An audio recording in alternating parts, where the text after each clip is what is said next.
अधिवक्ता संघ हिंसा जिंदाबाद जिंदाबाद जिंदाबाद। बिहार राज्य युवा अधिवक्ता कल्याण समिति जिंदाबाद जिंदाबाद जिंदाबाद। बिहार राज्य युवा अधिवक्ता कल्याण समिति जिंदाबाद जिंदाबाद जिंदाबाद। हमारी मांगे पूरी।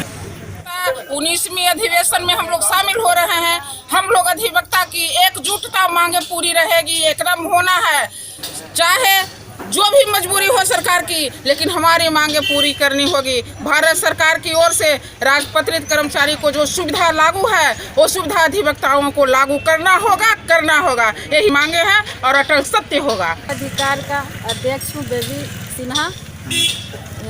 अधिवक्तों के लिए के जो भी मांग है उसके लिए मैं भी आवाज़ उठाऊंगी और सभी अधिवक्ता के साथ हूँ। मेरा भी अधिकार जा रहा है, मेरी मांग पूरा कीजिए। आज बिहार राज्य युवा अधिवक्ता कल्याण समिति का 19वां महाधिवेशन राजगीर कन्वेंशन हॉल में हो रहा है। हम पूरे बिहार राज्य के अधिवक्ता उस कन्वेंशन में आज शामिल होने जा रहे हैं और भारत सरकार से हमारी मांग ये है कि सरकार के जो कर्मचारी हैं, केंद्रीय सरकार के कर्मचारी जो हैं, जो राजपत्रित कर्मचारी हैं, उनको जो सुविधा उपलब्ध कराई जाती है वो सारी सुविधाएं राज्य भर के, देश भर के अधिवक्ताओं को उपलब्ध कराया जाए, क्योंकि न्यायपालिका देश का अभिन्न अंग है और उस अभिन्न अंग का सुरक्षा अधिवक्ता करते हैं। आज वर्तमान हो चाहे वो भविष्य हो, आप पूरे देश में देख लीजिए, अधिवक्ताओं को चलाने वाला विधिक सलाहकार होता है, एक अधिवक्ता होता है। आज पूरे देश में अराजक का माहौल पैदा हो गया है और संविधान पर खतरा मंडराने लगा है।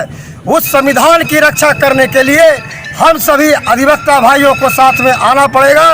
और जो न्यायपालिका पर प्रहार हो रहा है, आपने पिछले दिनों देखा था, आपने 2 दिन पहले अखबारों में सुना कि जो सुप्रीम कोर्ट के मुख्य न्यायाधीश माननीय मुरलीधर जी को, जिन्होंने भड़काऊ बयान देने वाले नेताओं पर प्राथमिकी दर्ज करने का आह्वान किया, आदेश पारित किया, उस जज को, उस माननीय जज को वहां से ट्रांसफर करके पंजाब भेजा गया। यह न्यायपालिका पर प्रहार नहीं है, कानून पर प्रहार नहीं है तो क्या है? इसलिए अब सभी अधिवक्ताओं को एकजुट होना पड़ेगा और भारत सरकार से मेरी मांग है कि केंद्रीय राजपत्रित कर्मचारियों की जो सुविधा है उनको उपलब्ध कराई जाए और अन्य राज्यों की भांति सभी अधिवक्ताओं को पेंशन लागू करवाया जाए और उनको केंद्रीय अस्पताल में उनके बाल बच्चों को शिक्षा उपलब्ध कराई जाए।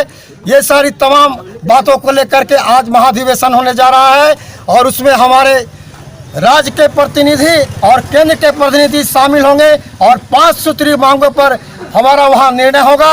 अगर सरकार मेरी बात को नहीं मानती है, हम सभी अधिवक्ताओं की बात को नहीं मानती है, तो मुख्यमंत्री नीतीश कुमार के सचिवालय को घेराव किया जाएगा। स्टेट बार काउंसिल के जो सदस्य जो बैठे हुए हैं, अधिवक्ताओं के प्रतिनिधि जो सरकार से मिले हुए हैं, हम उनका भी घेराव अपनी मांगों को लेकर के करेंगे। अधिवक्ता एकता जिंदाबाद जिंदाबाद जिंदाबाद। हर राज्य युवा अधिवक्ता कल्याण समिति जिंदाबाद जिंदाबाद जिंदाबाद। सरकार को हमारी मांग पूरा करना होगा। घेराव हम लोग करने के लिए तैयार है। स्टेट बार काउंसिल के प्रतिनिधियों का घेराव होना है। महात्मा गांधी जिंदाबाद जिंदाबाद। अम्बेडकर जी जिंदाबाद जिंदाबाद। जवाहरलाल नेहरू जिंदाबाद जिंदाबाद। हिंसा जिंदाबाद अधिवक्ता संघ हिंसा जिंदाबाद। जब मेरा देश को आज़ादी से लेकर आज तक के देश के आगे बढ़ाने के लिए मेरा योगदान रहा है। अधिवक्ता लोग ही मतलब सभी बिंदु पर समाज को आगे बढ़ाने के लिए, बुद्धिजीवियों का आगे बढ़ाने के लिए विकसित करता है, जबकि अधिवक्ता के कल्याण के लिए न केंद्र सरकार कोई लाभ दे रहा है और न राज्य सरकार कोई लाभ दे रहा है।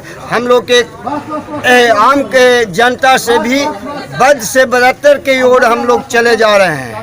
इसलिए हम लोग के भी कल्याण पर सरकार सुने और नहीं सुनने पर हम लोग कड़े से कड़े स्टेप लेंगे। हम लोग के भी पेंशन लागू होना चाहिए।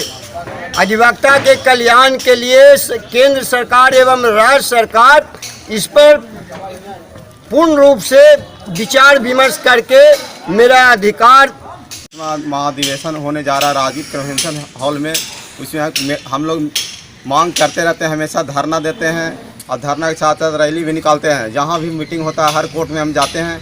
और मेडिकल के लिए पहले था 60,000 कितना था, अब 4 लाख हो गया। अब बढ़ा के हम फिर दोबारा मांग करने जा रहे हैं 12 लाख रुपया।